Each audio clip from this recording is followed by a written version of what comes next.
News Views, November 10th.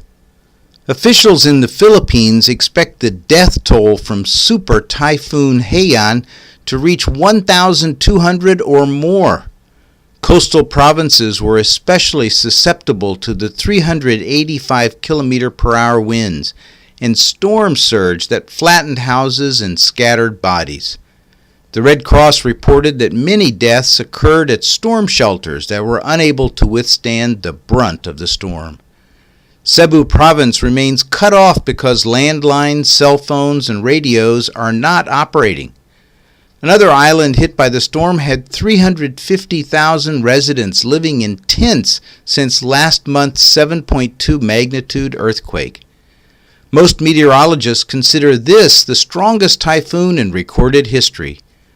Haiyan was 3.5 times more powerful than Hurricane Katrina that killed 1,833 people in the U.S.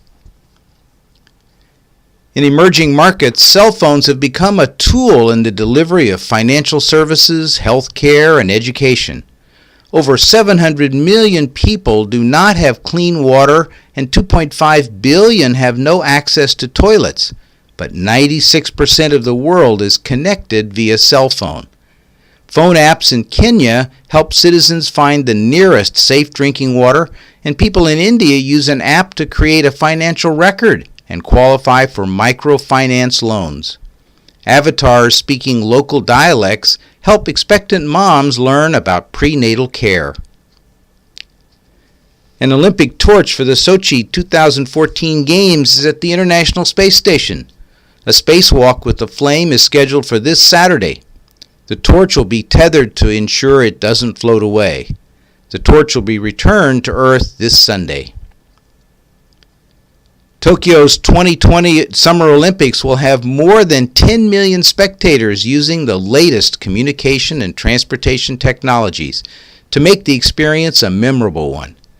Tokyo fancies itself as a city of the future, and driverless cars, 500 km/h trains, and fuel cell buses will be just the tip of the iceberg. The games are touted to be carbon neutral, but many worry about the power situation and air quality with Fukushima only 160 miles away. Most experts believe that after 2020, Tokyo's rapidly aging population will begin a long, steady decline. Richard Branson's Virgin Galactic is expected to begin taking passengers on suborbital flights next August. Tickets for the few minutes of weightlessness and spectacular views of the blackness of space and curvature of the Earth will cost about $200,000.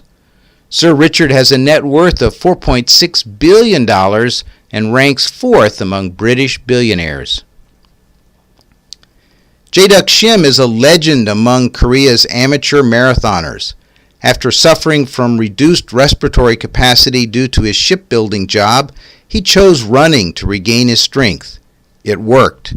He's scored 90 victories in domestic and international marathons and endurance races, sometimes competing in a marathon on Saturday and again on Sunday.